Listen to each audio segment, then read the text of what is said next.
नाज़रीन अस्सलाम वालेकुम। आप देख रहे हैं न्यूज़ टाइम में नाज़रीन आज हम बात करेंगे कि पाकिस्तान इस खित्ते में उन ममालिक से भी पीछे है जिनका हम सोच भी नहीं तसव्वुर भी नहीं कर सकते।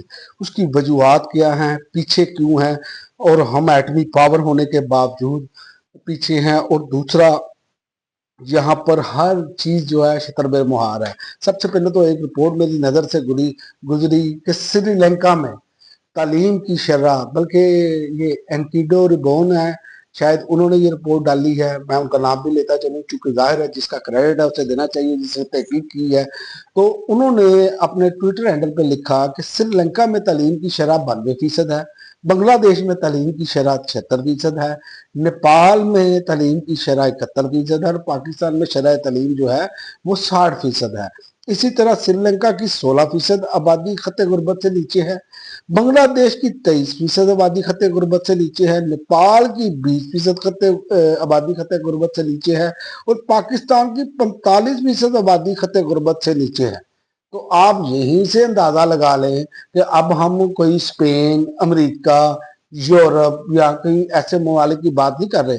ये आपके साथ है मशरकी पाकिस्तान, वो हमसे जब अलहदा हुए आप उनकी हालत देखें उस वक्त क्या थी, हमारी हालत जो है वो क्या कर दी है इन्होंने।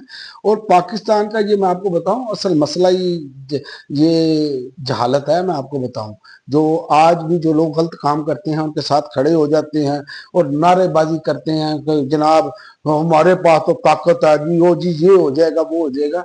वो भाईजान ये नहीं, गलत को गलत कहना पड़ेगा, चाहे वो किसी भी जमात से लोग हों। अगर उनकी पॉलिसीज गलत हैं तो उन पर तनकीद की जानी चाहिए। यहाँ पर तो ये सूरत हाल है कि जनाब नहीं, हमने तो मानना नहीं है। तो ये मैं आपको बताऊं कि पाकिस्तान में ये फुकदान क्यों है।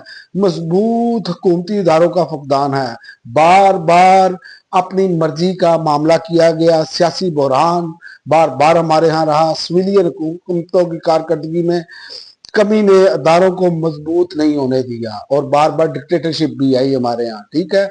और हुकूमती सतह पर करप्शन का गहरा असर रहा है, टीटियां, फलूदा वाला तो फलाना। और जिसने तरक्याती मंसूबों की तकमील में रुकावट डाली, कमीशन माफिया यहाँ पर सरगर्म रहा। कानून की हुक्मरानी का हमारे आलम यह है कि कानून का इतलाक दुरुस्त तरीके से नहीं हो पाता, बल्कि जिसके नतीजे में कानून के मुताबिक फैसले नहीं होते और अवाम के एतमाद में कमी आती है। आप देख लें कि सरमाया सारा जो है वो दुबई जा रहा है, कोई किधर जा रहा है, और पाकिस्तान का लोकल सरमायादार भाग रहा है। और यहाँ पर अपने तहफ़्फ़ुज़ के लिए आईनी तरमीमें की जा रही हैं, मुल्क के और अवाम के तहफ़्फ़ुज़ के लिए कुछ नहीं किया जा रहा। ये सबसे बड़ी वजूहत है। तरक्याती आप इसमें एक